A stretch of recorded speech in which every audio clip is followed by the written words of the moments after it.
Most people don't know what a dead man's trigger is. And even fewer need one. A dead man's trigger is a safety valve.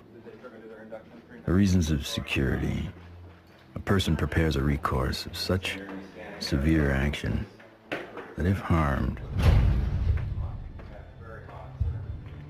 they will release a cache of damaging evidence against those enemies.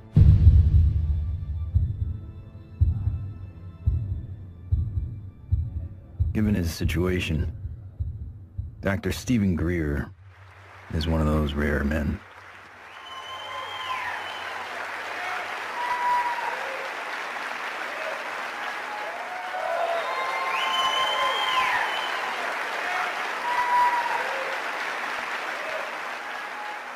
Why would he need one? He's not the first person to push the disclosure of a corrupt military-industrial agenda. In the councils of government, we must guard against the acquisition of unwarranted influence, whether sought or unsought, by the military-industrial complex. In his final public speech, a farewell address noted, in a time when every second on TV was priceless, United States President Dwight D. Eisenhower decided not to brag about his victory in the Korean War. Instead, he cashed in all his chips to warn this nation of a hidden enemy. We have been compelled to create a permanent armaments industry of vast proportions. The total influence, economic, political, even spiritual, is felt in every city, every state house, every office of the federal government. We recognize the imperative need for this development, yet we must not fail to comprehend its grave implications. When I was with Lawrence Rockefeller at his ranch in 1993, he turned to me and he said, "The implications of this are so vast and so profound that no aspect of life on earth will be unchanged by its disclosure." I said, "Yes, Lawrence, that's why it's been kept secret. It's not because it's trivial, it's because the implications are so profound." So there have been attempts to bring this information out for over 60 years. And here we sit in 2012 with the world still burning oil and gas and coal, when we have had technologies, sciences, and all the information we need to have had a completely new civilization. What Eisenhower warned us about over 60 years ago, according to Steve Greer, has long become truth in Washington, D.C. The most music, Q107, driving home with the Spearman. Hello, what are people all over D.C. saying about all this money we are giving? And why is Washington, D.C. booming? Because the rest of the country is sending their money here.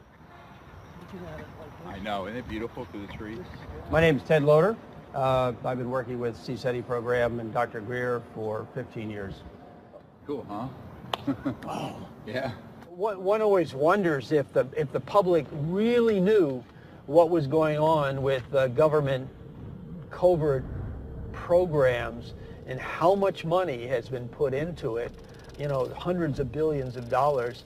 I think the public would be a little annoyed. Thomas Jefferson believed all men have the right to life, liberty, and the pursuit of happiness. The government they formed would serve to secure those rights. But when corporations or other specialized groups of men become more powerful than those who govern, our security is at stake. Thomas Jefferson wrote about unchecked power of the corporation being a threat to the democracy and the banks. You see, the U.S. Federal Reserve Bank issues every dollar bill, yet it is not run by the U.S. government or any elected official. It is owned by a private banking cartel. But here I find the chairman of the Federal Reserve, who's in charge of the dollar, in charge of the money, in charge of what the money supply is going to be. The middle class is being wiped out, and nobody's understanding that it has to do with the value of money. Prices are going up. So how are you able to defend this policy of deliberate depreciation of our money? A lot of it depends on what happens to the price of oil. The four horsemen, or families of banking who own and run the Federal Reserve, also run the four largest oil companies. Oil is also used to make and run machinery and current mechanical technology. Of course, there's one industry that needs these more than anyone else: the military-industrial complex. You begin to get into this very scary scenario that has to do with the human condition, of the proclivity to accumulate vast amounts of power around a handful of people. All right, sit down and shut up. And right now, these misanthropic sociopaths are running the planet into the ground.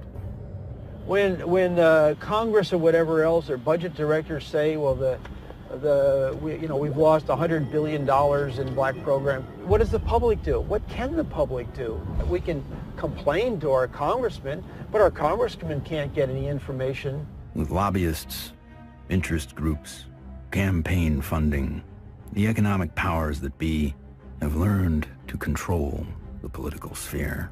These politicians become almost like placeholders, and they don't realize that until they get into the White House or into the Senate Intelligence Committee.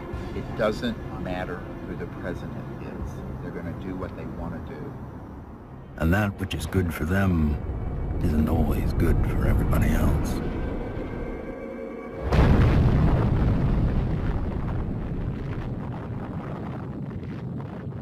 From 1945 to 1998, 2,053 nuclear bombs exploded on this planet. The United States detonated over half of them. Now I am become death, the destroyer of worlds. When the first nuclear bomb was exploded in Trinity, Robert Oppenheimer, one of the founding fathers of the nuclear age, said, "We have done this before."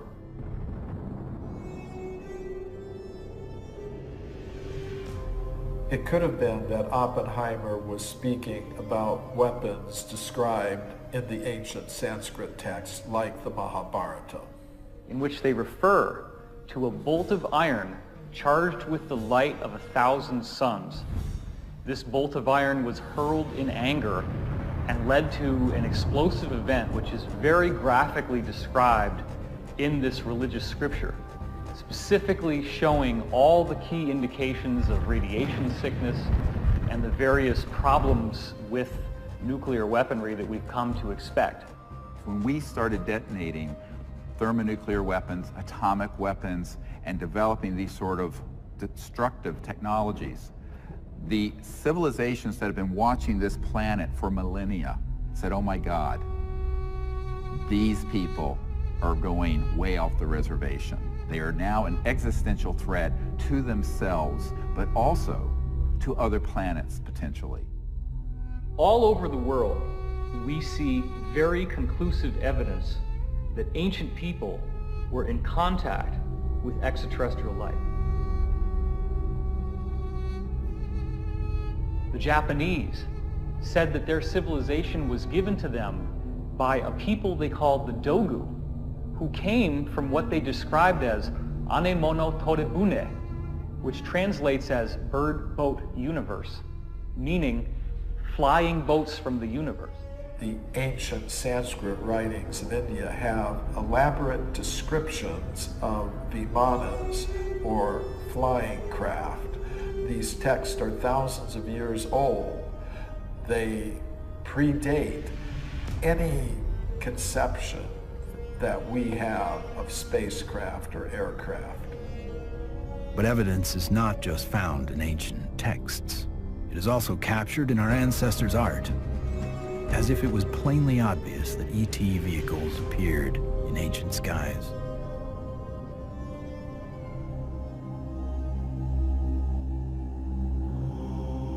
It is a foregone conclusion by most broad-minded people that we are not alone in this universe. The question is, how close are they? And we all looked up at once. It was almost like an intelligence told us, hey, look over here, we're here.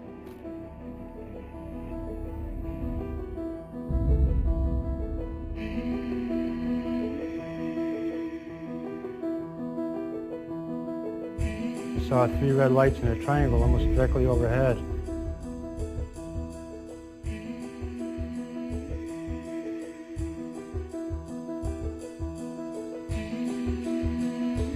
I saw these things and I ran inside and got my brothers and sisters.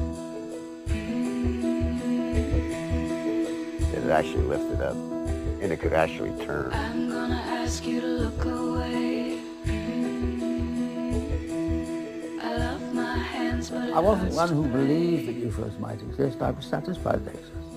the life I have isn't what I'd seen. They estimated 100 yards from the left wing was this 100-foot disc.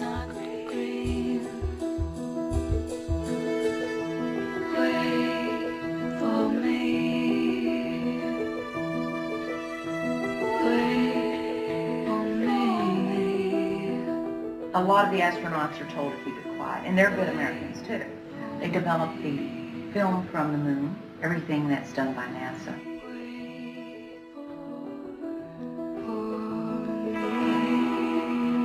Ma che se ne sanno ancora degli altri superiori.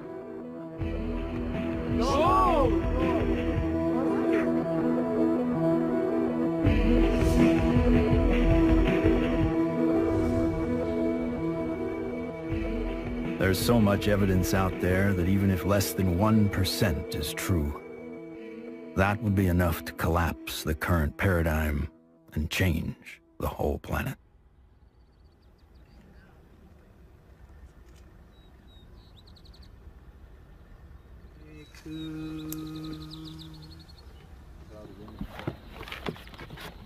This is our signature tones that we broadcast over a small walkie-talkie. They were recorded in a crop circle. What happens is the extraterrestrials, they come into the area where we vector them in with the signature tones that we broadcast. Then it enables them to home in and get a real good fix on where the site is where while we're setting up.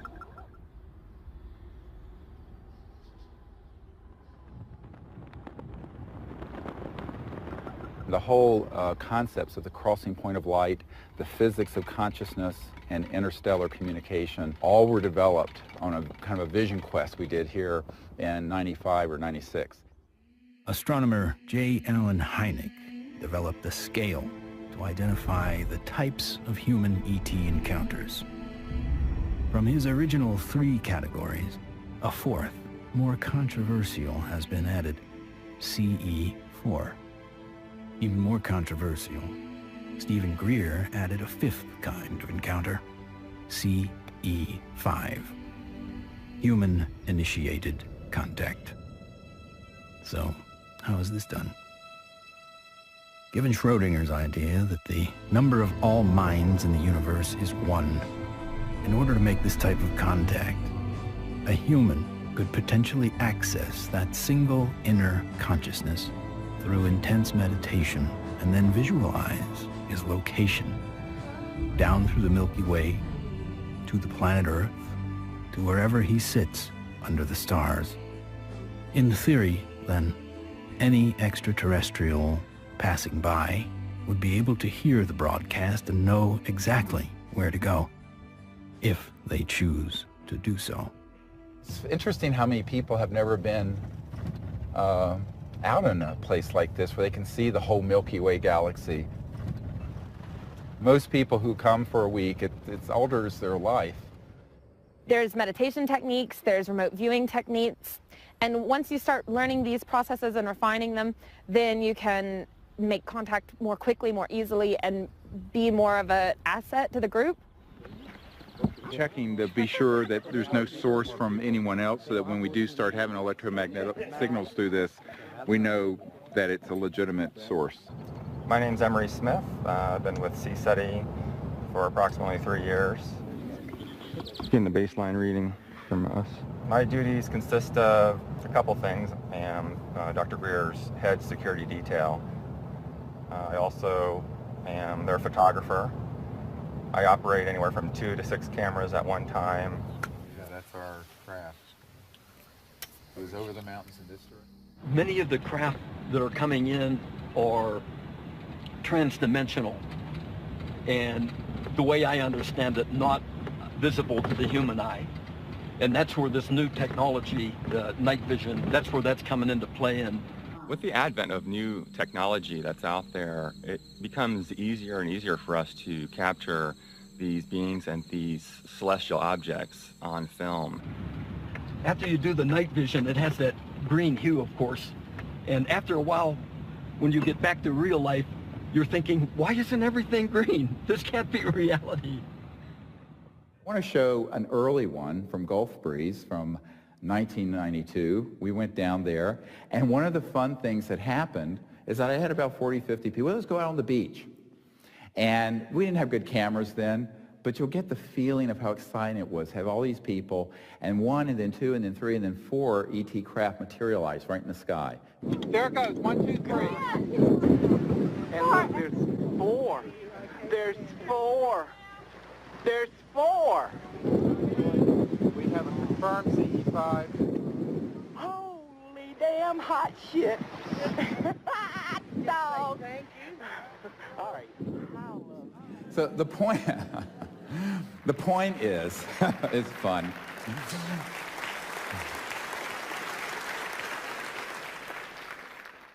It's your responsibility to go into meditation, find a little bit of time, 10, 15 minutes, and remote view who's up there and how many.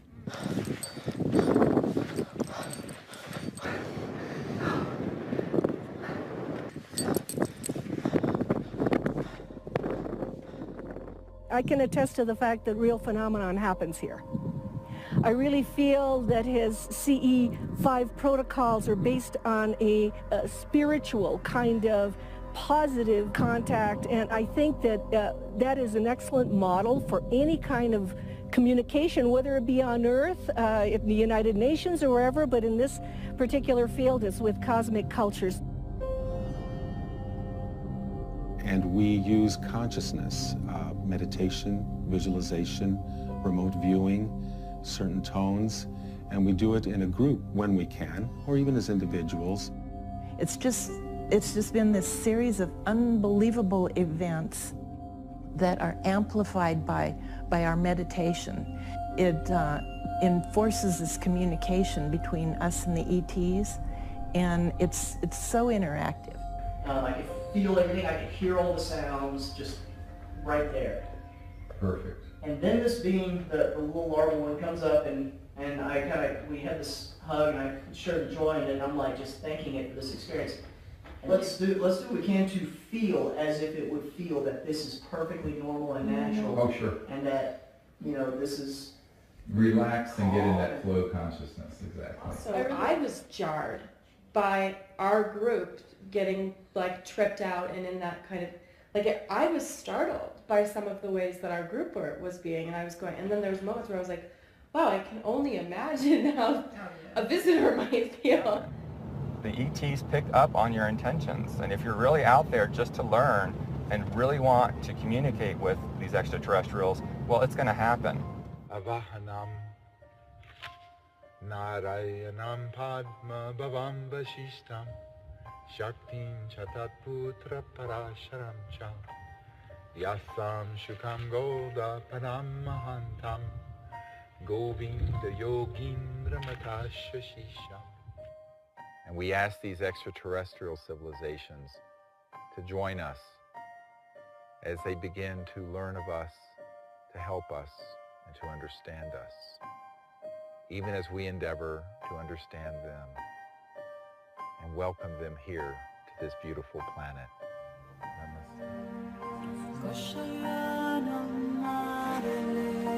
Oh my goodness, another beautiful, stunning, absolutely stunning. Not an airplane.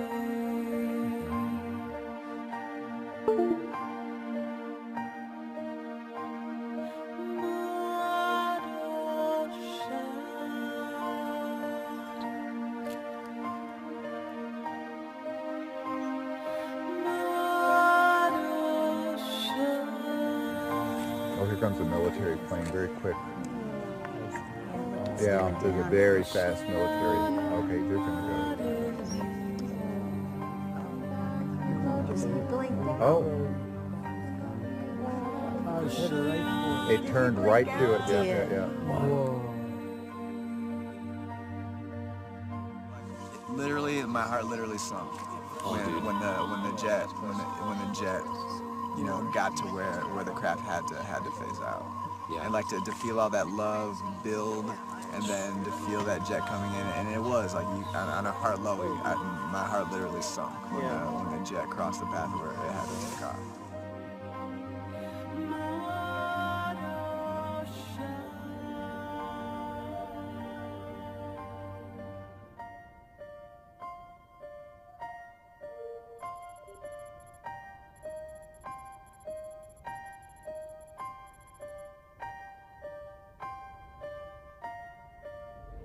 So in the camera, that's what you got. You got like this light traveling, and you can see it's not like a satellite where it's not like a path. It's got like a, you know, like a movement. Yeah, and then it's gone. When I was 17, I injured myself. I got so infected.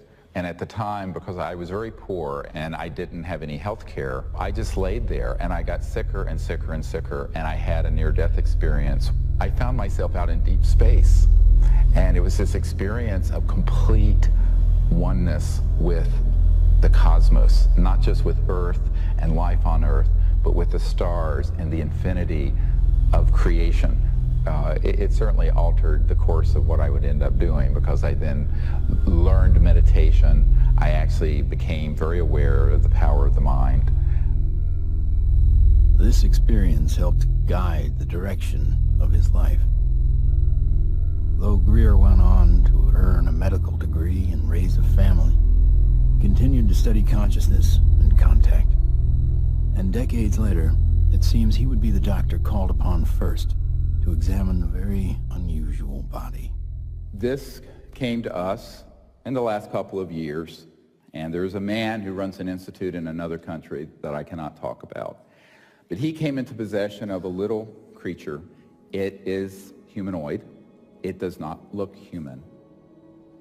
We have acquired an EBE, an extraterrestrial biological entity.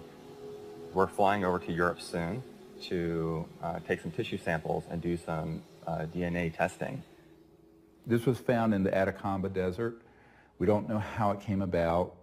Here's the great view of the face and cheekbone, very complex. Now there is a fracture here, and behind this right ear is caved in, and that's how this ET being was killed. We have the best scientists in the U.S. from Stanford that are going to be doing the testing itself to see what this really is, and also to rule out what it's not.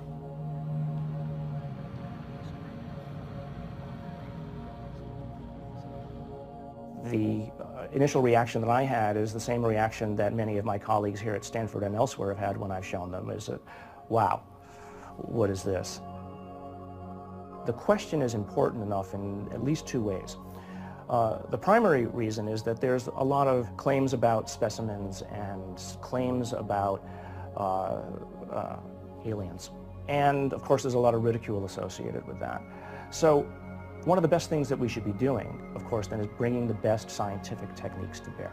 The techniques are available, the techniques are cheap, the answers are nearly absolute, so let's do it. And it's so exciting because it's not just... In setting up for this, I'm going to be giving Steve not only the tubes that this should be going into, but I'm also going to be sending across the microscope that I feel they should be using to do the analysis with. Before we even get started with some of the analysis, I think it's going to be important to rule out some of the obvious critiques that could come up. And one of those critiques is that this is a syndrome or a mutation. This is a bone dysplasia. And luckily, here at Stanford, we happen to have literally the world's expert, the man who wrote the book on bone dysplasias and syndromes, a gentleman by the name of Dr. Ralph Lockman, who has kindly agreed to look at the specimen, both the pictures as well as the CT scans and the x-rays, to help determine whether or not it's anything that he's ever seen before. I think that a dozen or even 15 years ago, answering the question of what is this would really not have been possible because the kinds of technologies were not available as are available today. But really the DNA tells the story, and because we have the computational techniques, that allows us to determine in very short order whether in fact this is human. So this will be basically an absolute level of proof as to what this actually is.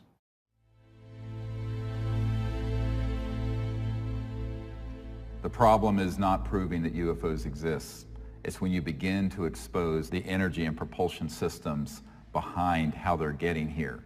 You're talking about unveiling an entirely new science that would replace oil, gas, coal, nuclear power, public utilities. And this is the $600 trillion problem. So the patent office, after they fired me, I had to wait 6 years before I got rehired. Everybody at the office was avoiding the case. But when they finally did, the arbitrator wrote an 85-page report on how the media had caused my dismissal. So I only got a 30-day suspension out of the whole thing, which was taken out of the tiny little bit of 6-year back pay. So that was great. Yeah, it was. It made it all worth it, so to speak, because that's how we were able to open the offices and stuff. It was very comfortable.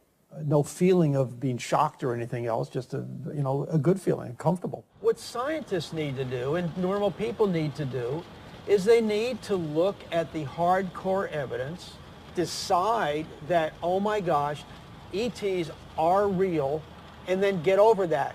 And if that's the case, then you can start extrapolating, because they're getting here, which means they have solved the physics problem, if you will. That's an actual photograph that Mark Whitford took, a friend of mine. And you see the stars in the background. So this is a fixed camera. The craft was a triangular craft moving away from him, and all of a sudden it makes a right angle turn. Apparently it has what I would describe as inertial shielding. It's the only way something can make a right angle turn without having everybody killed inside of the craft. Though we experience inertial forces every day, their origins remain a mystery. However, there are theories that point to interactions between objects with mass and a quantum energy field. Inertia is due to the zero-point energy interaction. So you're interacting with a charged matrix, which is a zero-point field. If you try to change that, then you get a reaction force. There must be an interference shield of electromagnetic nature that would stop that interaction with the zero-point field. And you can suspect that UFOs have already figured this out, because they wouldn't be flying around and still have inhabitants. New energy scientists today are attempting to find new ways to define the relationship between electricity, gravity, magnetism, and propulsion. But as history has shown, change does not always come easy. It's like Newton. Why is that apple falling? Nobody ever asked that question before or even tried to come up with an answer. And Newton comes up with something called Newton bucket, or Newton's problem. The only guy that solves it 300 years later is Einstein. So, how smart can we be?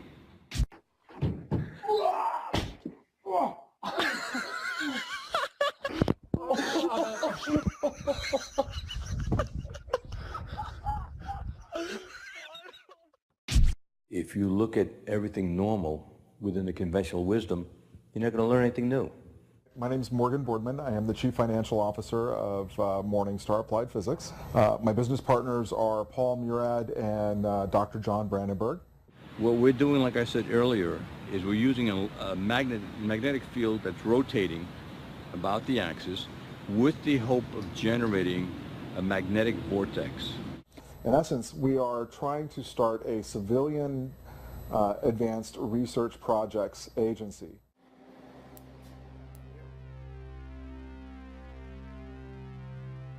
Okay, all right, so basically we have 4 options. Option 1 is a retarded potential. Option 2 is a lagging image, right? Yeah. Option 3 is pointing vector as a motive for propulsion, or how that may be what's happening, right? Yeah. And that's actually taking angular momentum and changing it into linear momentum if it's working the way we want it to, right? Yeah. Okay. And then the fourth one is that we are somehow either generating and or absorbing gravity waves. You got it. Do we accept Einstein's viewpoint that thou shalt not go faster than the speed of light? If you look at a black hole, the comment is the gravity is so strong that nothing leaves. But it does have something that leaves the black hole, and that is gravity. So does that imply that gravity moves faster than the speed of light? Could be. Gravity is another one of those seemingly self-evident forces that has raised a number of questions. How does it really work? How can we use it to our advantage? In the mid-1920s, T. Townsend Brown discovered that electric charge and gravitational mass are coupled, and that by building devices that harness these interactive forces, we could create advanced propulsion.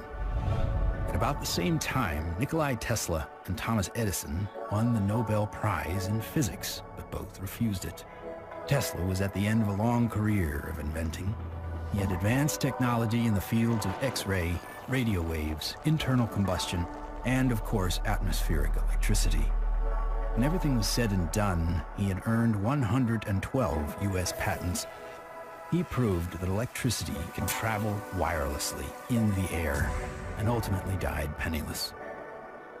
However, his work did influence many others, most notably Lester Hendershot and Dr. T. Henry Moray. Hendershot invented a magnetronic generator to energize an impossible flight, if fueled by gas, that took Charles Lindbergh and the Spirit of St. Louis from New York to Paris. Dr. T. Henry Moray developed the Moray valve, a device for extracting radiant energy from the zero-point field, and demonstrated this device hundreds of times and had dozens of signed affidavits supporting his science. Yet in the end, even these two notable scientists were ignored and bullied. Dr. Moray's device was hammered down and broken into pieces by a competitor, and before he could finish reconstruction, he passed away of natural causes. Hendershot fled to Mexico to continue work, but was found dead at 61 years of age, attributed to suicide. There's all kinds of skullduggery that happened there. I don't think T. Henry Moray ever got a decent chance to ever do anything with that. There is absolutely no question that T. Henry Moray had a system that produced about 50 kilowatts out of a 55-pound box. The conventional electrodynamics model does not allow this to happen. In other words, it doesn't allow you to extract excess energy from the vacuum and use that to power your load. It costs just as much to restore it as was used to destroy it. So we got to put in more than we can ever get out in a load with such a squirrely circuit. And that's the only kind of circuit we've used in power systems since day one. We're still building them. We're still making power systems that deliberately kill them. So we pay the power company to have a giant wrestling match inside his generator and lose. In the 1950s, there were some very provocative articles saying that, oh, electrogravitics is the best thing since sliced bread, how all the aviation companies are now backing electrogravitics, they're all doing experiments on it. Well, within a couple of years, there was no news at all. Once they figured out that they could really control gravity, 1954, it all went black. Do you think the boys in the black projects have solved that problem? Because it sure sounds like it from what the witnesses have told me. I wouldn't know. I wouldn't know. Sorry, but I can't even think about it. I see so many things in my life, it's just hard to say. A local inventor has discovered a way, hear this, to use water to run your car. What Stan shared with me was interesting. In order to run this engine off of water, we've also had to learn the ability to adjust the burn rate of hydrogen to co-equal the fossil fuels. So he applies for a patent, and then he gets a call from actually a visitation by two guys from the Pentagon. The Pentagon flew a lieutenant colonel in last week to look at Meyer's invention. There's talk of possibly using it in the Star Wars defense program and to run Army tanks. But he asked that this become a public patent so that the civilians could benefit from it.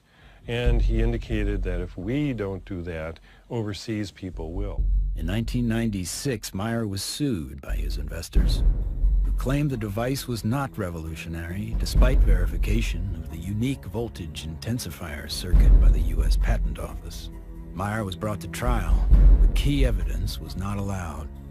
His oral testimony was not even recorded, due to an audio recorder malfunction, and the judge recessed early for vacation. Later, Meyer made an appeal, but was denied. He was found guilty of fraud and ordered to repay his investors, putting an immediate dent on the idea of funding new technology. On March 20th, 1998, Stanley joined his brother and 2 NATO officials for a dinner meeting. Stan took a sip of cranberry juice, grabbed his neck, ran out of the restaurant, and fell to the ground, saying, "They poisoned me." He fell down after eating at a restaurant nearby where he lived, fell down the parking lot, said, "I've been poisoned," collapsed. And that's on the police report? Yeah. The police report confirms his words. The cause of death was written to be an aneurysm, though he left behind just enough materials for others to piece together his process. The full secrets of his device died with him.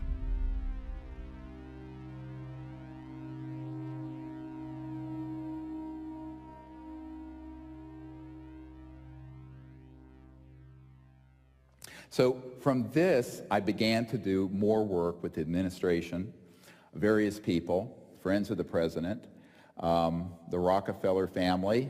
Lawrence was the white hat in that crowd who wanted us to bring this information out, actually hosted us at the Rockefeller Ranch in the Tetons. And one night he pulled me out on the deck and he said, "Well, you know, we really need you to do this." I said, "Lawrence, you're old, you're rich, and you're Rockefeller. What do you want me to do? I'm just a country doctor banging around in an ER in North Carolina." He says, no, we want you to do this. I went, okay. So I'm the throwaway guy. I'm the guy you can throw away because my life doesn't matter. We are back in Rachel, Nevada with our first 2 distinguished guests. Stephen Greer is a North Carolina doctor. He does a lot more than watch the skies. He fires off messages, and he says that someone or something is responding. Dr. Greer is looking for close encounters of the 5th kind. What, at this minute, do you believe? Our assessment at this point is that there is at least one extraterrestrial civilization which has managed to make its way to our corner of the universe. And number 2, that there's no evidence at all that they have hostile intentions towards this planet. And number 3, that the priority at this point must be trying to establish some sort of a liaison to them, some sort of a diplomatic liaison to them, and that's what we're working on. Is there a contingent cover-up? Yes. Do those at the highest levels of government agencies know that there's a cover-up? Not necessarily. Officer X, a high-ranking military veteran, joined forces with Dr. Greer in order to use his military and government influence to gain access to high-level officials. I was able to arrange for a CSETI briefing to the then Vice Director for Intelligence for the Joint Staff, Admiral Tom Wilson, the same person who had been at Atlantic Command with me. At that meeting was Steve, Apollo 14 astronaut Ed Mitchell, Brigadier General retired Steve Lovkin, Siri Aramaic, Steve's right arm. Well, Dr. Greer did indeed mount an initiative and did go to Washington, did speak with high-level government people. I attended and helped him with that. We briefed certain members of Congress, some of their staff, some of the people from the White House. We talked with people in the Pentagon. It led me to the belief that people in high-level government have very, very little, if any, information, valid information. One of the most important of all the meetings was with CIA Director R. James Woolsey. Here I fly up to Washington. The cover story was a dinner party. One of the things that I found was that this CIA director wasn't lying when he communicated to us that he had not had access to these projects. He was shaken to his core We met for not 20 minutes, almost 3 hours. And by the end of it, I handed him, my hands were shaking, I handed him this document, and it was a position paper recommending executive orders and the things the Clinton administration and he needed to do to get control of this mess. And he looked at it, and he looked at me. He says, yes, he says, but how do we disclose that which we have no access to? And I almost wept. I went, what? Dr. Greer approached many D.C. officials in an attempt to gain an audience. One of the people who took him seriously was former CIA Director Bill Colby. If there's truth in it, there can be a danger in that situation. We've seen that happen in other cases. I said, you have to consider the possibility of some danger to not only your reputation, but to your person. I mean, people do react rather violently to some kinds of charges, or particularly if they're true.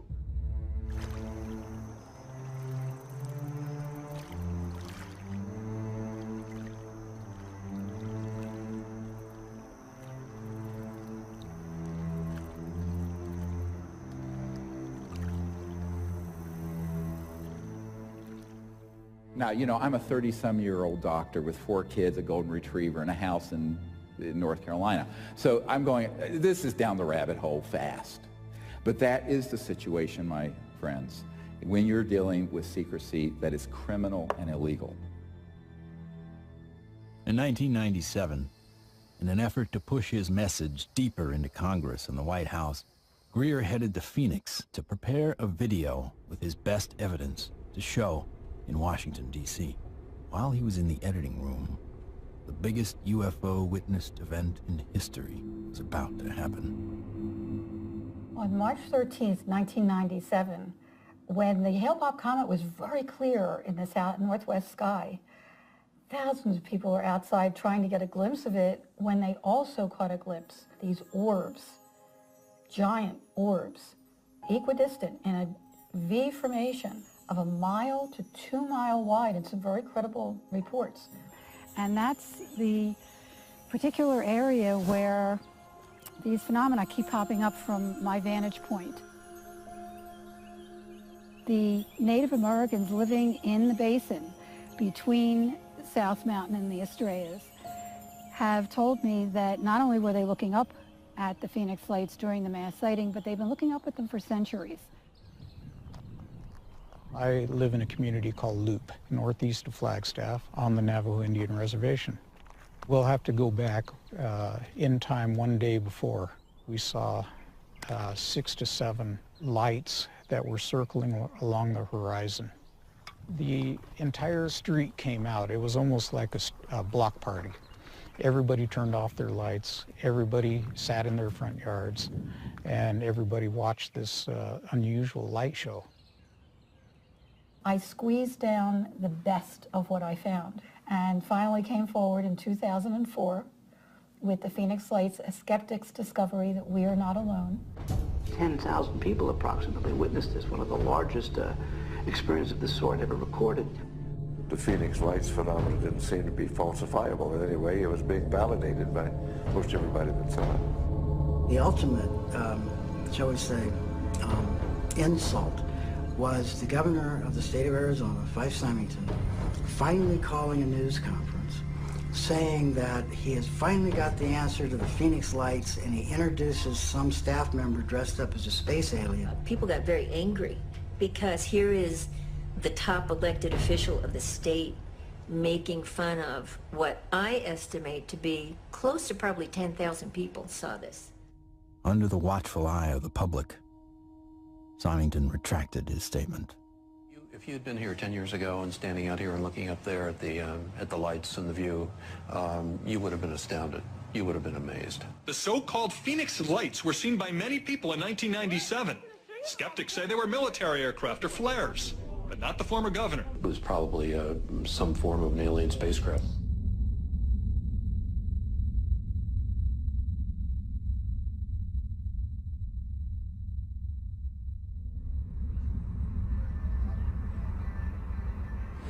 On our way to Barcelona. Barcelona. To Dr. Bravo. Hi there. Are you ready for the trip? I'm ready for the trip. I'm so excited. We're going to do some very wonderful work, and I can't wait to get the results. Upon arriving in Spain to look at the being for the very first time, I was kind of skeptical. It was definitely a game changer for my thought process to actually see it in person than to see it on film. The first thing we had to do was go to the radiology lab because we needed x-rays and CAT scans before we did anything. Porque esto es, ya se lo comenté, que era un poco difícil de hacer. Es, ¿okay? The best we can get. Lo mejor que podamos.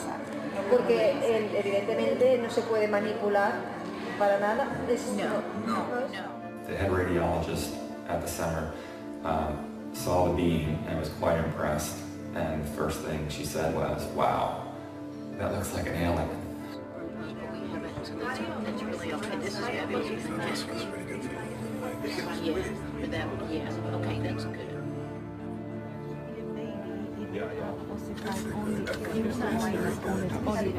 This one is complete. When the CAT scan images started coming up on the computer, it was just profound. And I saw inside the bone, and I saw, organs and lung material, brain material. I knew that this was not a hoax, it was not fake, that this was actually some sort of living creature. Right, well, if somebody made it, they have a future in microsurgery because they were smart enough then to put in these millimeter-wide bone holes where the arteries go in to feed the bone marrow.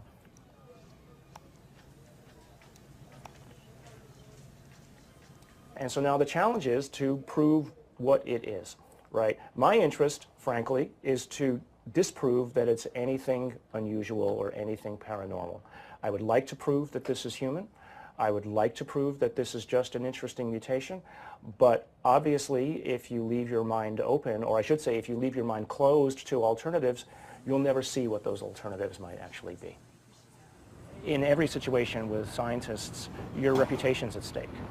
I have every expectation that even doing this is going to lead to some ribbing from some of my colleagues, right? But I think that that's perfectly acceptable because at the end of the day, who's going to validate these things?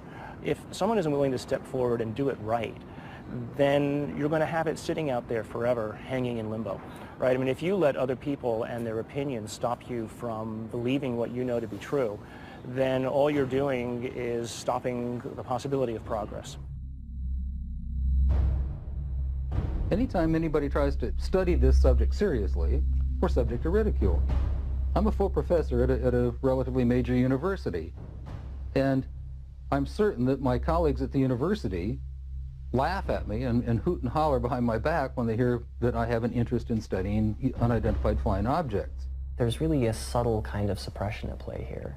You don't worry about what the CEO of Enron thinks about what you say. You worry about what your friends think. You worry about what your parents would think if you posted whatever you care about on Facebook or something. We take the risk to appear to be a crackpot. There may be people who are going to be threatened by that for any number of reasons. My feeling was that I was involved in a lot of strange activities, so I tried to say to myself, let's not look at this with too much exposure and mention it because there's a question of credibility. This should be the subject of rigorous scientific investigation and not the subject of rubbishing by tabloid newspapers. MUFON is the Mutual UFO Network, and it was founded in 1969 by Walt Andrus. And our mission statement is the scientific study of UFOs for the benefit of humanity. MUFON is the world's largest UFO investigative organization. We have approximately 3,000 members worldwide. Approximately 500 of those have their PhDs. These are people who really would like to delve deep into the UFO phenomenon and try to figure out not only what it is, but how it's happening. Armed with what he thought was some of the best available evidence, including the Phoenix Lights, Steve Greer organized a Project Starlight briefing before several Congress, Pentagon, and White House staff members. things seem to be on track for disclosure. Of the device and the internal, all of it, with a lot of detail, and this is a cutaway. This was done and escaped government control, whereas the Bentwaters case took 20-some years in England. So this is in our possession and not the Ministry of Defense. So, where it would never be found. Where it'd be going to a black hole. Right? But then, the bad news came. Sherry Adamiak, Steve's partner and longtime friend, along with Steve and another team member, were all suddenly diagnosed with a malignant cancer. I've had these experiences since I was a child or a young man, but to articulate them so other people understand them, I need someone with capacity to hear it. She was that person. I mean, it's been, you can't resolve it's things. been very hard for me. Oh yeah, you know, I you know. get up I know every it has day, been. you know, but.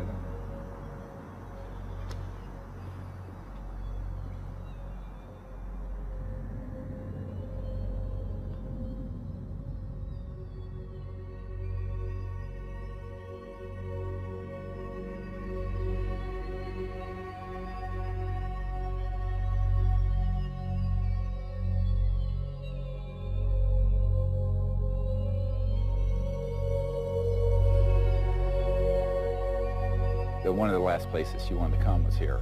So she asked that her ashes be placed on the land.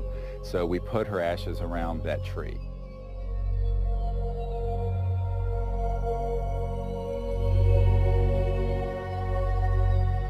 I don't take anything for granted, frankly, and so each time that I do a presentation or lead a group, I think this may be the last time.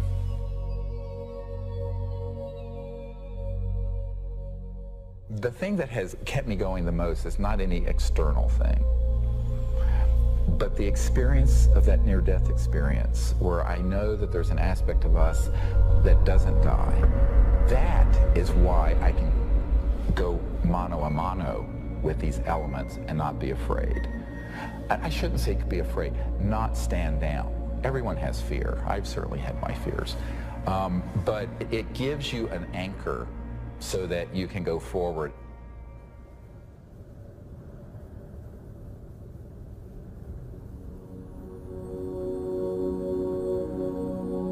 More than ever, Dr. Greer understood what he had always sensed. It was not the power of a cosmic field or quantum vacuum that would propel us into the new world. It was the mind. This really is the opening to an entirely new science of consciousness. You can maybe think of consciousness as a television set. On the TV screen you see pictures and sounds and so forth, and if you tried to find out where that was coming from and you looked inside the television, you're not going to find it. It's not there. The signal is in the radio waves around it, invisible to us, that's being interpreted by the television as pictures and sounds. So this is very much like the state of how we understand the mind and consciousness. Dr. John at Princeton proved that putting your awareness on a device that was a random number generator would affect it. So you have this random number generator and it's producing 50-50 ones and zeros. And then you introduce a person into the picture and you tell them, try to affect it with their mind. Think more ones or more zeros. You measure that, and sure enough what they found was that there are more ones or more zeros being produced that correlate to that person's intention. So we can see effects being produced forwards and backwards in time, which is really strange. Distance doesn't seem to matter as much. You can get the same strength of effects if you're right in front of the REG or if you're on the other side of the planet. Consciousness is a non-local field, and it isn't limited to your brain waves and body. Dr. John once had the opportunity to ask the Dalai Lama if he thought the random number generators themselves were conscious. And the Dalai Lama thought about it, and his reply was that if you think they're conscious, then they're conscious. Just like consciousness can have positive effects on the zeitgeist or ether, it can also work the other way. Unfortunately, when you start to deal with inventors who have anomalous results that seem to be over unity, paranoia seems to accompany that process. And John Searle's famous for having a circular magnetic device that has both energy and propulsion built into one unit. And the electric company felt that this guy was stealing money, took him to court, went to jail, his house caught fire, and all of his property and all of his designs burned. The concept of freedom, this sort of idea of people having the liberty to pursue happiness and to pursue abundance, this has been completely, in a sense, turned upside down. We actually reprinted a report on the military involvement of the Department of Energy. And it's so extensive, it's the major operation that goes on there. There have been over 5,000 patents that have been sequestered by the national security state, taken out of the public domain. Many of them deal with energy technologies. It's a policy that the military seems to feel is necessary for national security. However, at this point, we often wonder, 50 years after World War II and the Cold War, whether such sequestering is necessary. Suppression of new technology would be an obvious plague on the idea and strength of a free market system. Yet, it still seems to happen right in front of our eyes. And this is a huge controversy, one of the largest, maybe most intense controversies in the history of science. There's nothing worse, I found, than suggesting to academic physicists in particular, and academics in general, that they are not only wrong, but disastrously wrong, catastrophically wrong.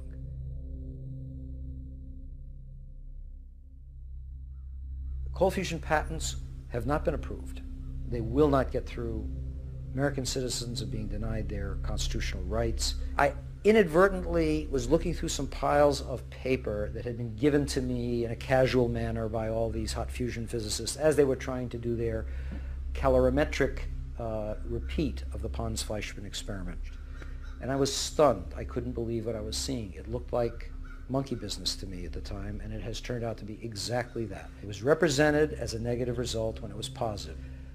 And that data is scientific fraud as far as I'm concerned. It's been referred to legal authorities in the government. I asked for a review at MIT, got nowhere. If this type of manipulation had occurred in any legitimate research area, such as cancer research, AIDS research, global warming research, anything that's accepted as reasonable to be researching, the people would lose their jobs, they wouldn't be in science. And yet, these people today, their data is used today, to year 2000, and all before, to reject patents.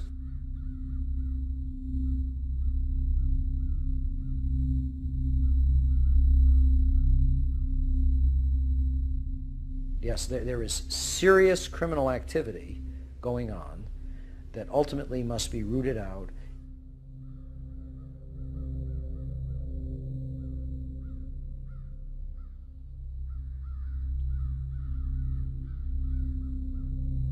It became very clear to me that, you know, you kind of had a tiger by the tail here, and that this was serious.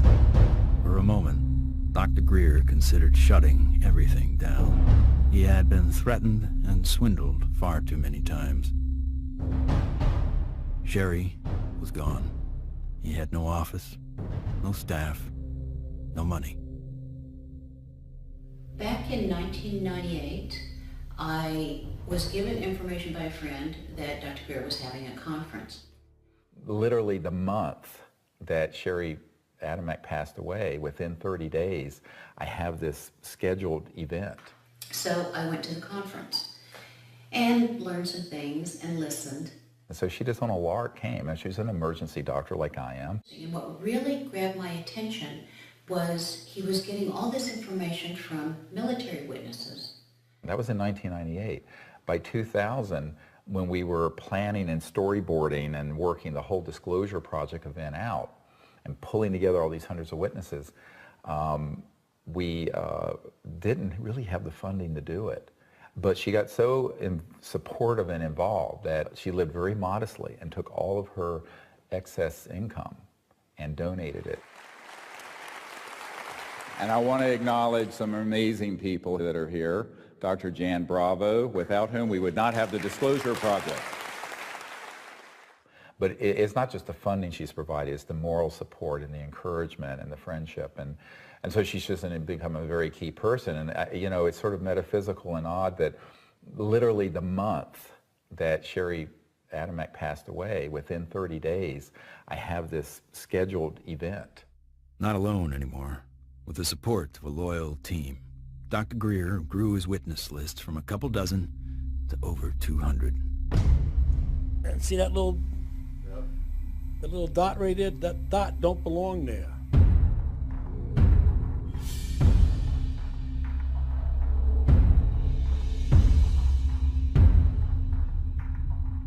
I said, I'm one of those what you would call the high government official in the FAA. I was the division chief. There was only 3 or 4 down from the admiral. I was awarded the Air Force Guided Missile Insignia. I was the first photographic officer in the Air Force to get they called it the missile badge. So I forgot who it was that called, but he says, we got a problem here. What's the problem? He says, well, it's that UFO.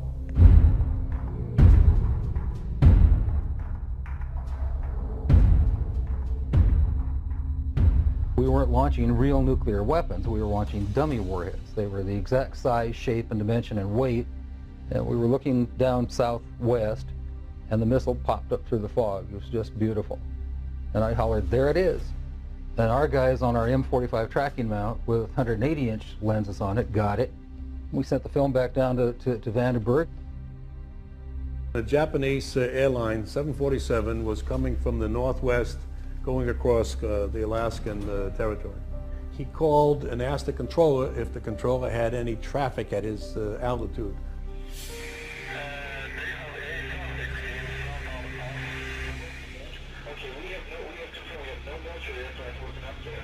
His radar is picking up a target. He sees this target with his eye, and the target, the way he described it,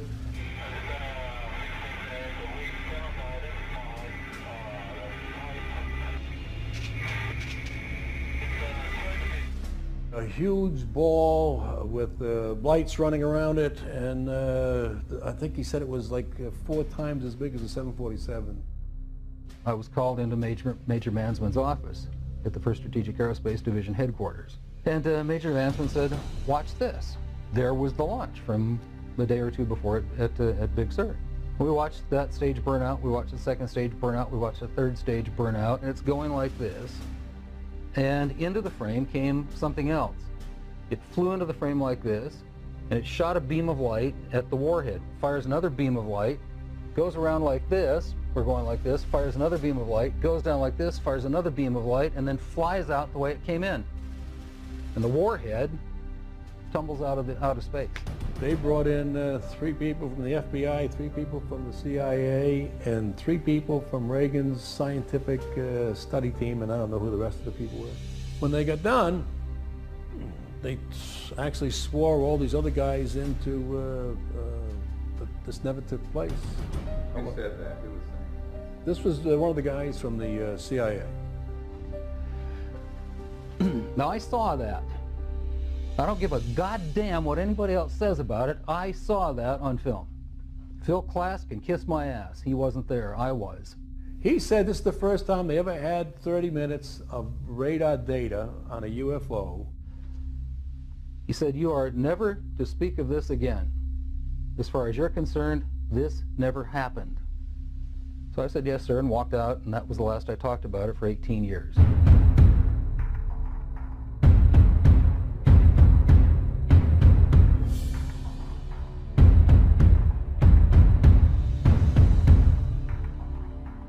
I had the original video that I took, and I had the pilot's report, and I had the FAA's first report that was all downstairs on my table. They didn't ask for that, so I didn't give it to them. There are things that I know about that I did in the service that I won't talk about to you now because they're top secret, and I could get my ass in trouble for talking about them. If you parse what Major Mansman said, he said, you are to say, this never happened. Well, that's not classifying it top secret, is it?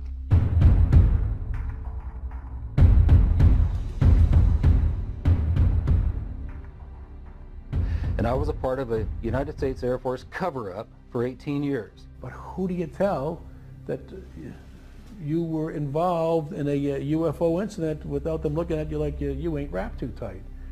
What we photographed up there affected me for the rest of my life and made a huge impact on my understanding of the universe and of governmental manipulation of our minds.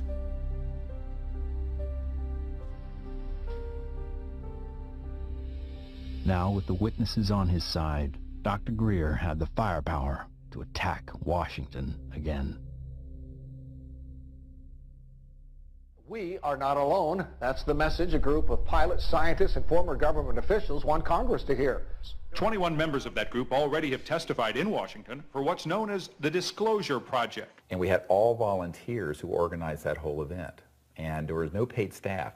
So when people look at that whole period, we didn't have an office, a secretary, and one paid staff person. But we did it. Dr. Stephen Greer heads up the Disclosure Project, a group that compiles information from people who say they've encountered extraterrestrial forms of life. 20 years ago, in 1980, I was a security specialist assigned to RAF Bentwaters. Objects made incursions over our WSA, fired pencil-thin beams of light into them, and adversely affected the ordnance, possibly. There were bodies that were involved with some of these crashes, also some were alive. What do members plan to do with their information? They hope Congress and President Bush take notice. We are asking for the U.S. Congress and for President Bush to move towards an official inquiry and disclosure on this subject. Those that don't want to believe you will never believe you anyway, so it doesn't matter. It doesn't change the truth. A spokesperson for the Senate Science, Technology, and Space Committee says no congressional hearings are planned right now. Elaine Quijano, CNN Headline News. I stand before you today in my almighty God, and I tell you this. If Congress calls me in and says, will you testify in detail what you know, I stand here today prepared and ready to do just that. Governments must never lie to the people. Thank you.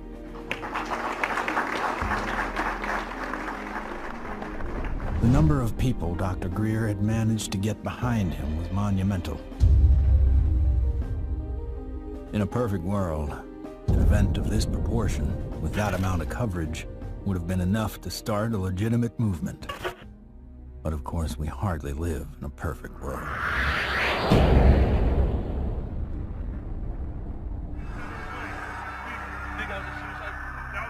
Yeah, don't say it. It's on, you know it, right? I don't know, guy. 9/11 became the mother of all news stories and completely changed the game for everyone. Fear, panic, and strife were imprinted in the public consciousness. To what end? Not to go after Al-Qaeda, but rather to invade the sovereign nation of Iraq. Given such a drastically overt misstep on the part of a U.S. government led by an oil family, the question on some people's minds is whether or not this disaster was exploited, or worse, engineered. The Gulf of Tonkin in the Vietnam War, Chiang Kai-shek in the Korean War. False flag operations are nothing new. However, according to some, the ultimate card to play might be yet to come. How do you grow the trillion-dollar military-industrial complex that Eisenhower warned about into a $2 or $3 trillion program? You got to have a bigger enemy out there. Von Braun's purpose in life during the last years of his life, his dying years, was to educate the public and decision makers about space-based weapons. First, the Russians were the enemy against whom we're going to build space-based weapons. Then terrorists would be identified, and that was soon to follow. In 1977, I was at a meeting in Fairchild Industries, and in that room were a lot of charts on the walls with enemies, identified enemies, names that people had never heard of, names like Saddam Hussein and Gaddafi. But we were talking then about terrorists, the potential terrorists. No one had ever talked about this before. And they continued the conversation about how they were going to antagonize these enemies, and that at some point there was going to be a war in the Gulf. According to these theorists, after the military-industrial complex had its war against terrorism, the next enemy that Dr. von Braun identified on Earth would be third world country fanatics. But with no more enemies left, the people would soon be taught to look to space. The next enemy was asteroids. Now at this point, he kind of chuckled the first time he said it. Asteroids, against asteroids, we're going to build space-based weapons. So it was funny then.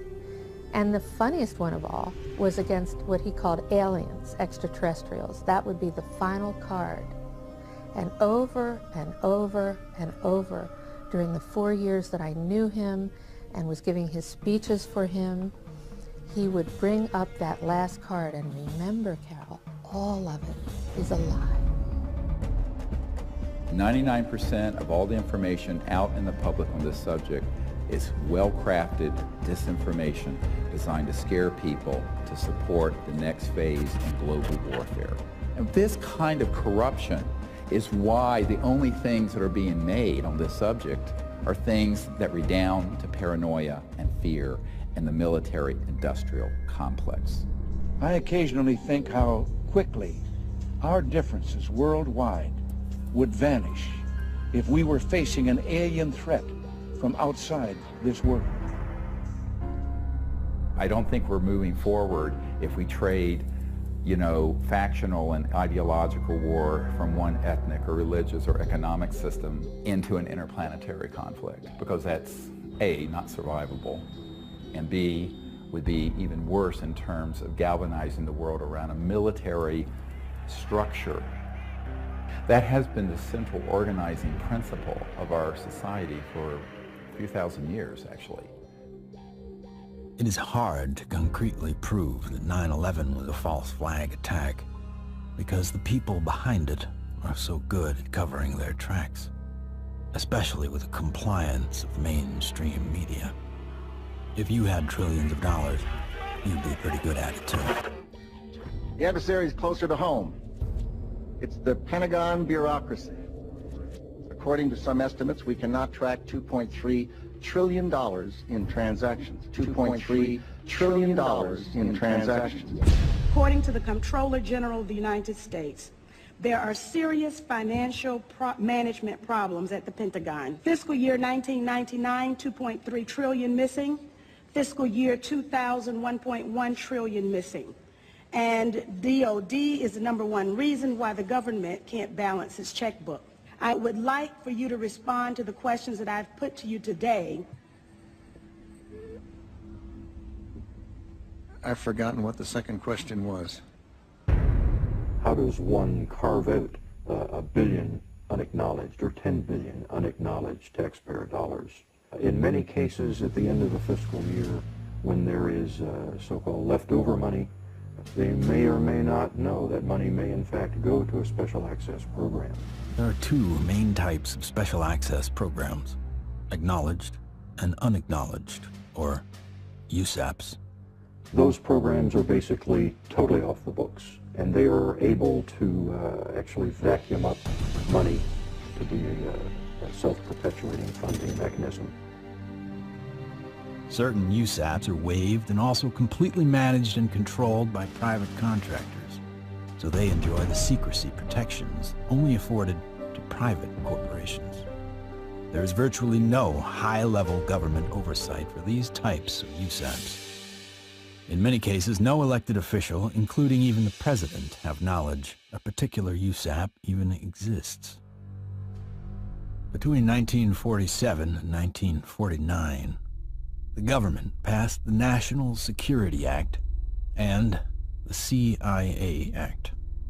These laws allowed the intelligence community to withdraw money from any agency without disclosure.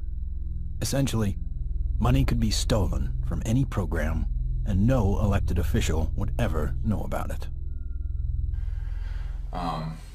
great view of the eye socket. Very different eye socket from, and that's another thing that the scientists who've looked at this at Stanford have commented on.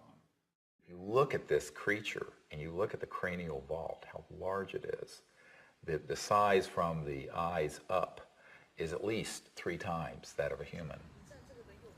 One of the first things that Dr. Lockman immediately remarked upon was the shape of the head and the skull. It was not something that he is accustomed to seeing, and it was quite interesting and in some ways exciting that the associated features that you would expect from a syndrome of that nature were not found.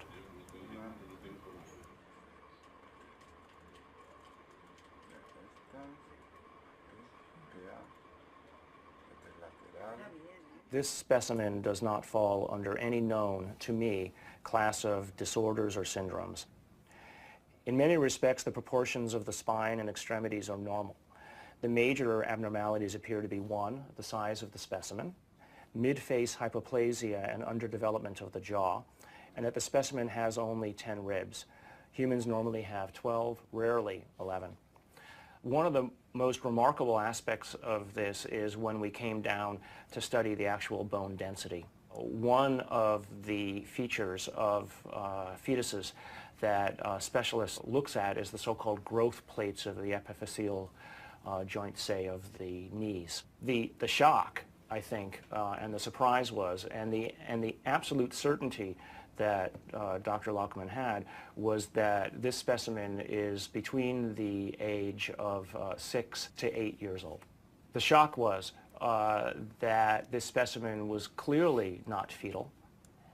How do you explain how something 6 inches tall survived to any length of time that would allow for it to survive 100 or 1,000 years ago?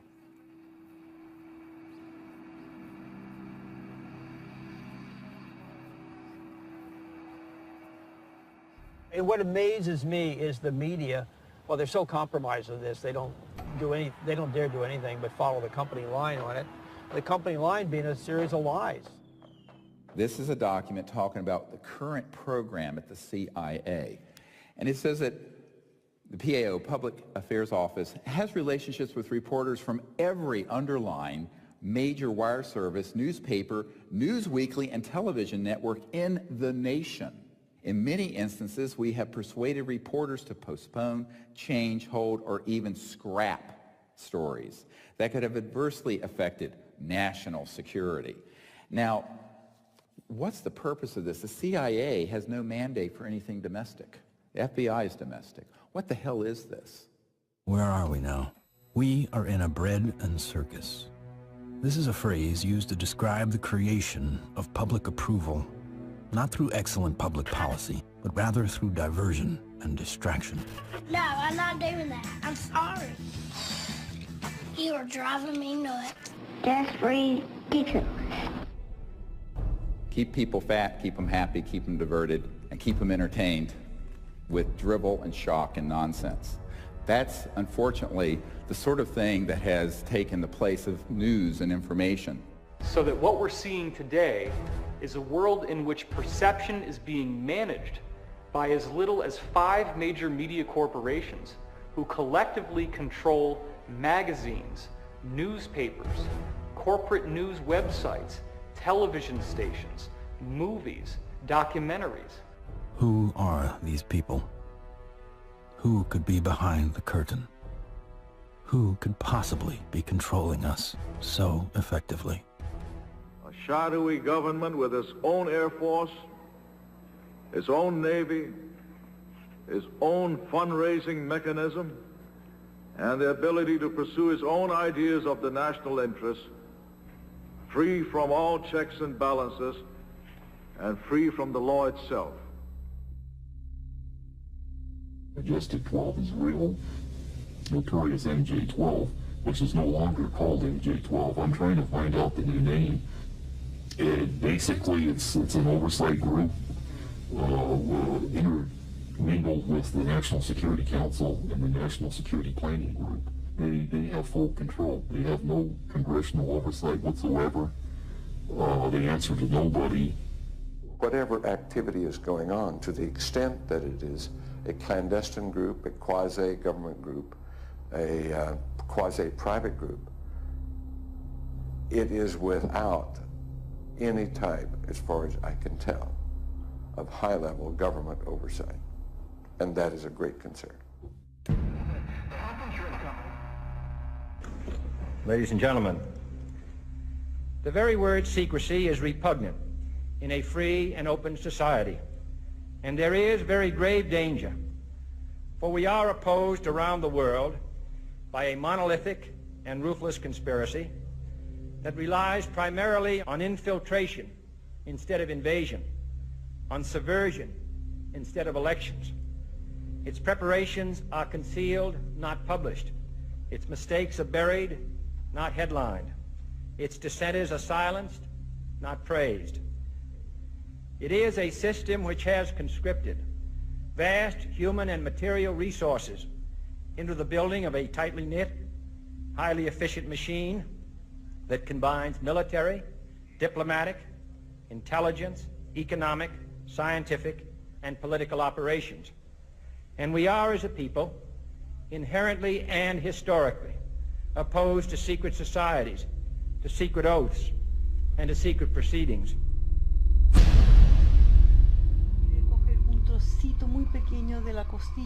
It's got too much tissue on it. They actually want a piece of the bone from at least like a 0.5 of a millimeter in. Como medio milímetro de... We took material from inside the cranium, also 2 clippings of the anterior front ribs of this being. And we were able to see under the dissecting microscope that in fact it did have bone marrow in them, so that meant there should be some good genetic material in there. It was really nerve-wracking. Imagine, 2 big guys here trying to operate on this 13-centimeter long beam. But we did it.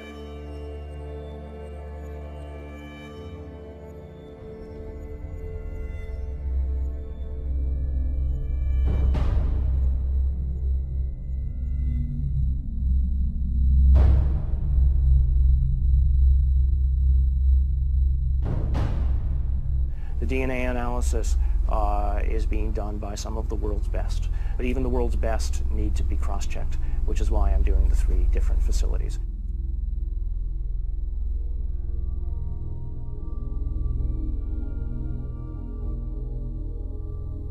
So I actually ran 4 samples. I ran a sample of my own blood. It was a very small amount, just 100 microliters.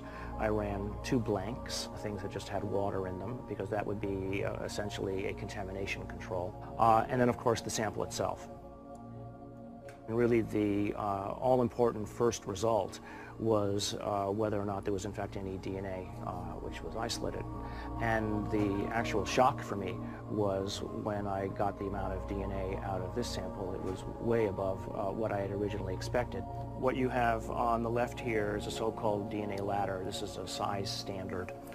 This one on the end is in fact my DNA, and it has an expected size distribution as well as some banding. And validating the original measurement is this analysis that basically shows that we have a nice distribution for the sample's DNA. When we physicists look for alien civilizations, we don't look for little green men. We look for energy consumption. We look for type 1, type 2, and type 3 civilizations. What are we? We are type 0. We get our energy from dead plants, oil and coal. Around the year 2100, we will become a type 1 civilization. And we see the beginnings of that now. What is the Internet? The Internet is a type 1 telephone system. Imagine, if you will, sitting down to your morning coffee, turning on your home computer to read the day's newspaper. Well, it's not as far-fetched as it may seem. Information has largely been controlled in a top-down way. What we're seeing now is the dissemination of discoveries coming up from the grassroots and not from a top-down centralized authority which has the ability to say, this isn't making it because we don't believe it's true, this is making it because it fits the mainstream. When we want to form a new team in a new country, then all we have to do is contact someone there using the internet, and suddenly they're a member of the node. From this online collective seems to come a real communion. People from all over gather in groups to investigate UFOs, with safety in numbers against ridicule and disinformation.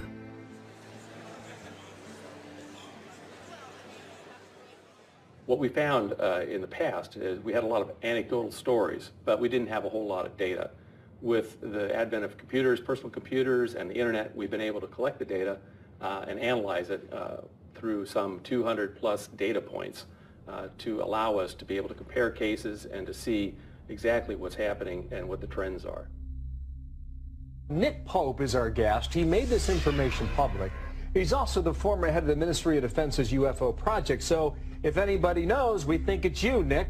The Ministry of Defense is in the process of declassifying and releasing its entire archive of UFO files going back decades. It's interesting and worth pointing out that while the British government is releasing their files and their documents, President Obama, who promised to do the same during the campaign, he still has not. 15 years. 15 years this spring. My God. But I figured that, you know, after the disclosure project, we'd get this information out and we could go on with life. How do we keep battering the ram at this door? Where do we find the strength to keep going forward? When you think that you're the only person that has the knowledge, you become marginalized.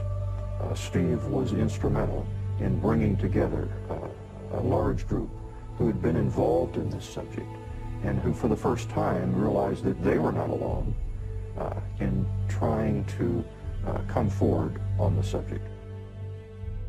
Governments, we've discovered, have not gone far enough, so we've decided that as people, using the CE5 protocols, form our own movement and do what governments have not been doing.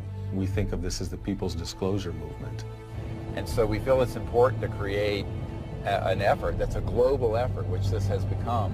My name is Mark Benz, and this is Rex, and we're in Bodega, California, and we're doing CE5.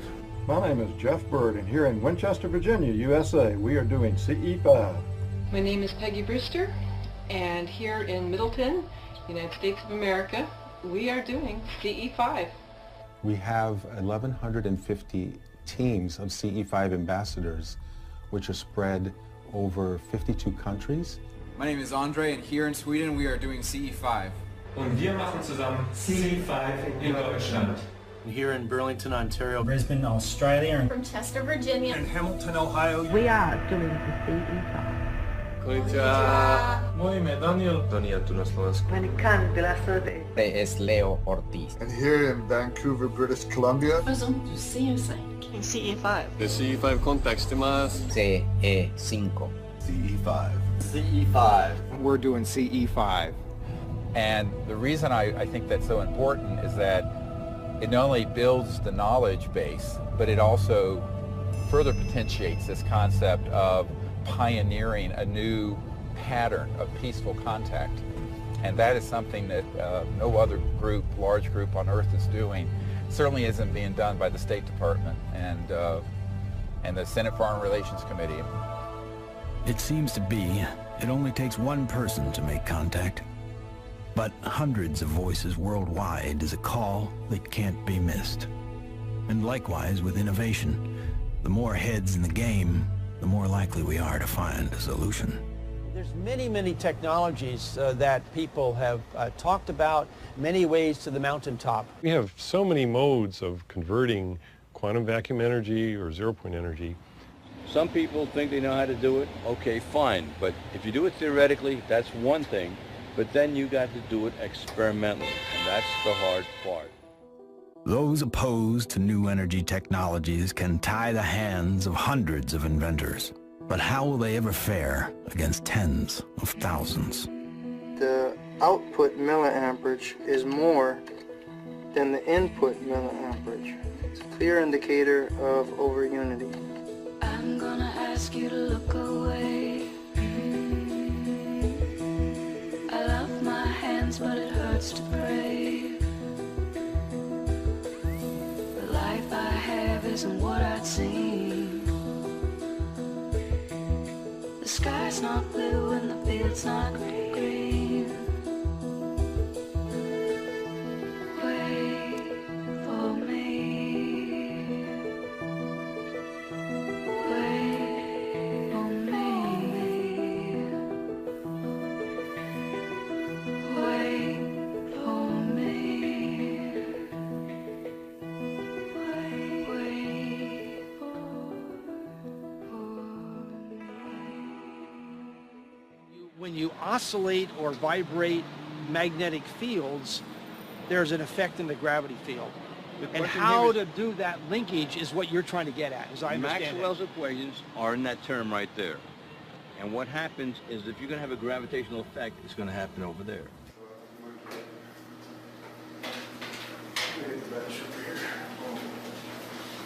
Josh, I think I can help too. This channel here represents revolutions per minute. These are representing weight that we're measuring on the load cells.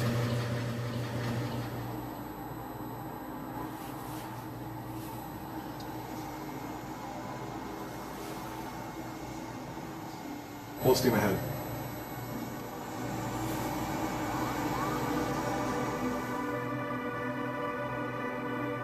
When we look at our data, we lost 7% of weight.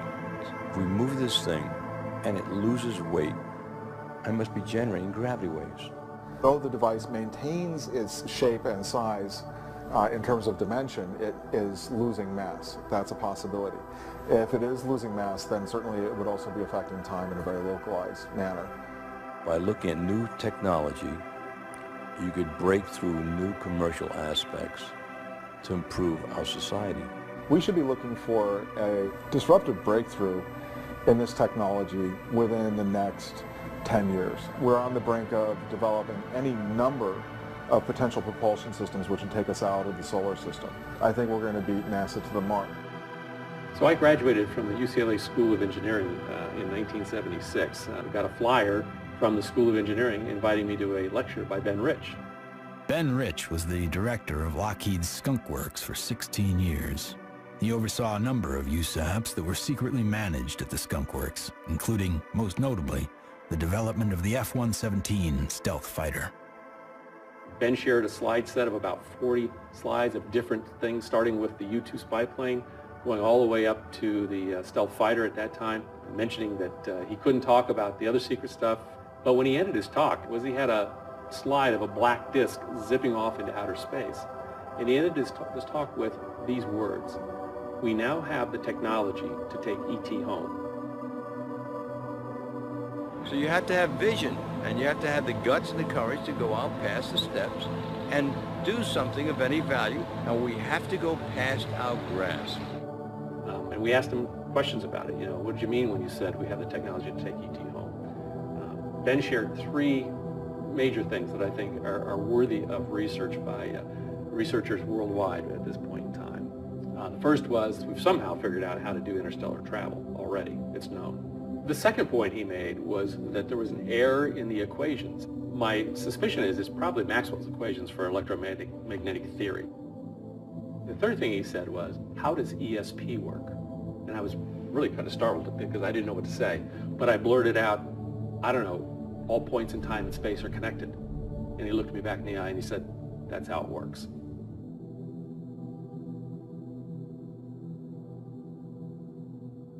History has taught us that to simply innovate new technology may not be enough.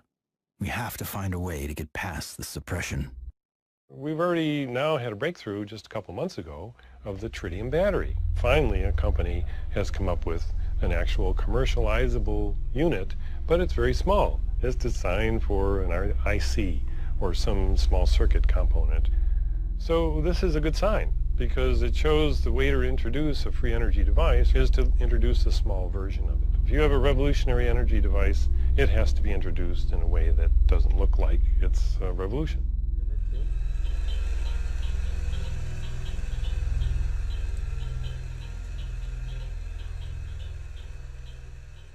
Science is always changing. I mean, even back in the 1960s, they thought that biofeedback, for example, was impossible. But now, of course, we know that that itself is an absurd statement. We have even toys on the market that allow people to, play with biofeedback.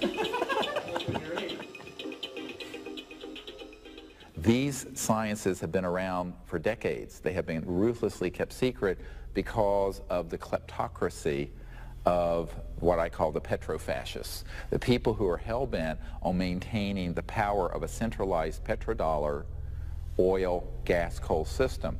So that does create scarcity because that is a zero-sum game. But when you take us off that system onto this new system, it's an entirely new macroeconomic order, and scarcity becomes non-existent. After years of disappointments, Dr. Greer and his team are now attempting to build an energy research lab in Virginia, where scientists and inventors with working prototypes will have a safe haven to build.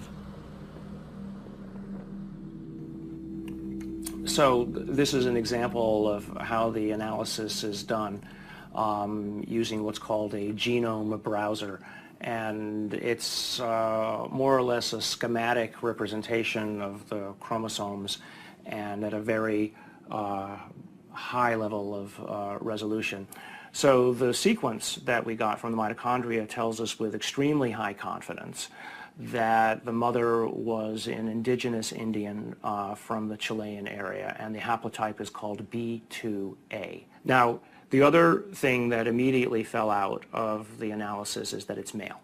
It has so-called Y chromosome material. In fact, it's got a full Y chromosome. It probably died in the last century, if I were to make a guess. I can say with absolute certainty that it is not a monkey, right? It is human, or as close to human, closer to human than chimpanzees would be. But when you count up the number of mutations that we're observing, what we're seeing is more than what we would expect to be caused by simple cell division. When the sequencer is creating or making these reads, it's doing it more or less at random. So what does the computer program do that people have written and designed? It takes every one of the little sequences and tries to match it against the known. And then anything that doesn't match, it puts in a little side file and says this is unknown. At a certain point, when enough knowns are matched, I can feel comfortable saying, this is human, right? But if I'm not careful and I don't pay attention to what's in the garbage can, right, what the computer program is throwing away, I could literally be throwing the baby out with the bathwater. What we've done is we've scaled back and we're seeing several chromosomes and pieces of chromosomes across the top, which basically leaves us with a very strange conundrum. Right, here you've got this 6-inch tall, let's call it human, right, because the DNA says that so far it's human, at least the way that we're looking at it. This gene, PCNT, which is known to be associated with primordial dwarfism, we don't have any mutations here. It lived to the age of 6 to 8.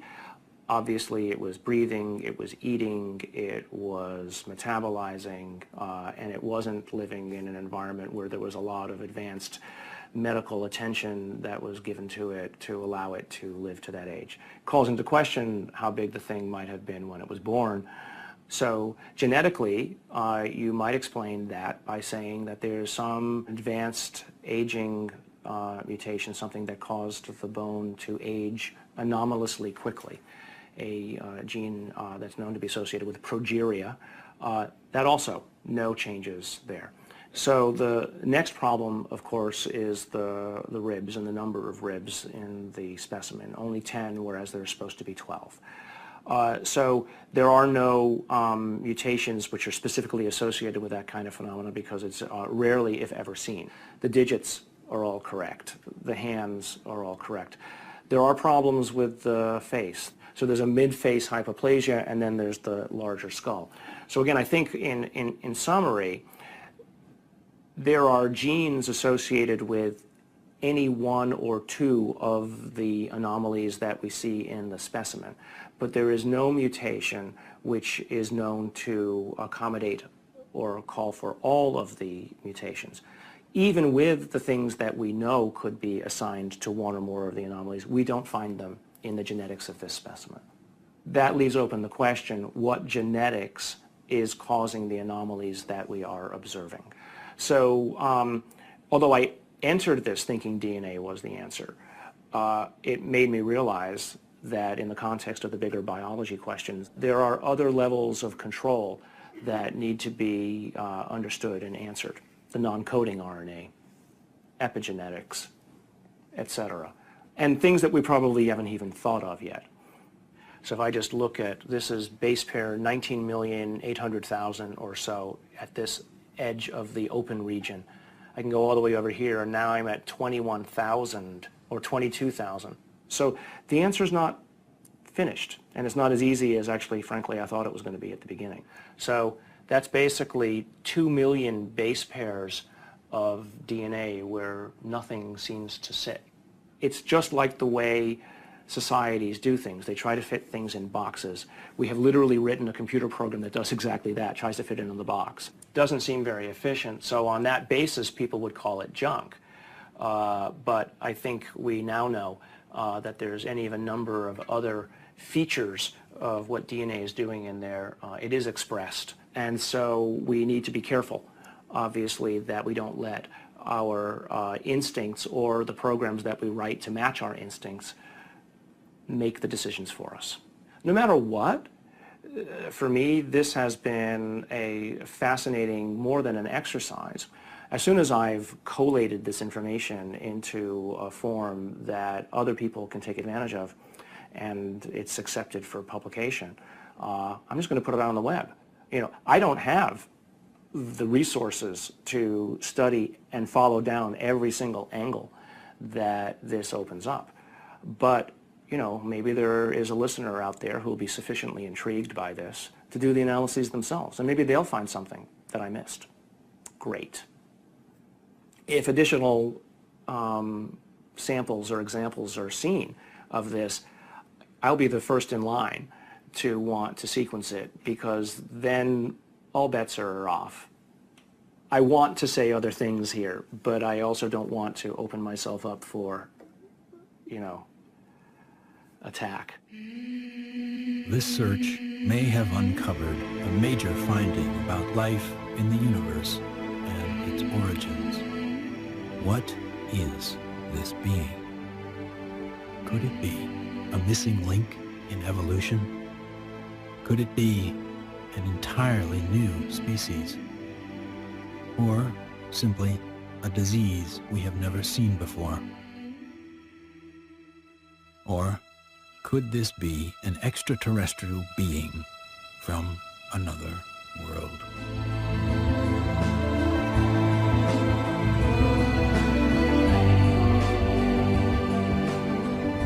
Whatever the case may be, this challenges the boundaries of human scientific knowledge. Dr. Gary Nolan has set a new precedent for scientific investigation and rigor in the realm of the seemingly impossible.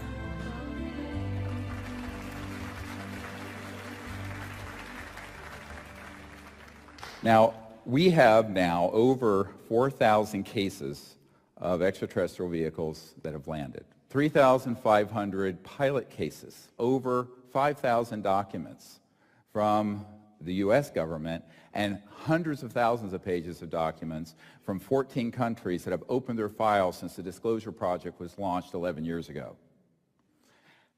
And yet, this isn't on CNN every night. And this is probably the most important thing going on this planet today, and yet nobody talks about it. If we don't explore what to do, we're going to miss the boat. And that could be why Eisenhower's final message wasn't just doom and gloom. It was a charge to the people to spit out the bread, look away from the circus, and take some responsibility. Only an alert and knowledgeable citizenry can compel the proper meshing of the huge industrial and military machinery of defense with our peaceful methods and goals. the dam is in fact breaking, and you're beginning to see countries all over the world begin to come forward with what they know to be absolute fact. Since 2001, 24 countries have opened their UFO files to the public, including Australia, the UK, Vatican City, Germany, Russia, and Canada. The United States is not yet among them. What we have to do is pave the way for these leaders. Because if the people will lead, the leaders will follow. They'll have to. And it isn't about overthrowing the Pentagon, it's about leaving it behind.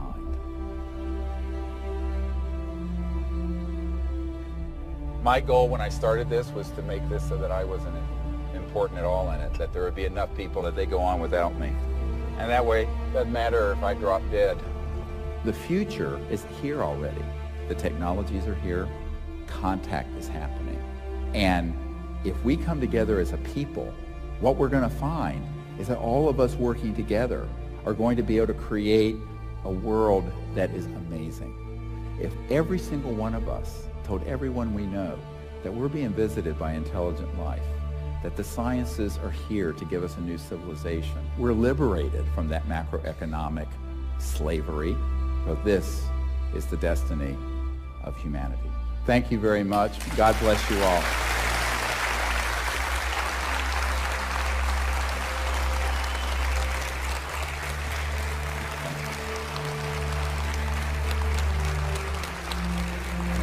Thank you.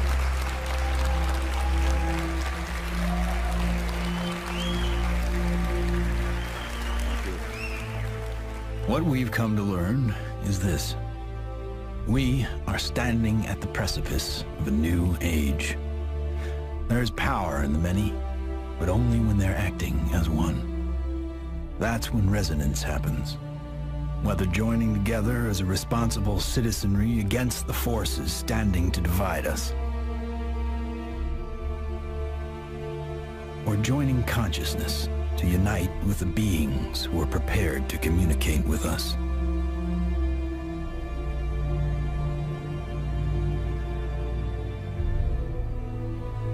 In order to succeed in this endeavor called life, we must come together as one.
Koşayan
Koşuyor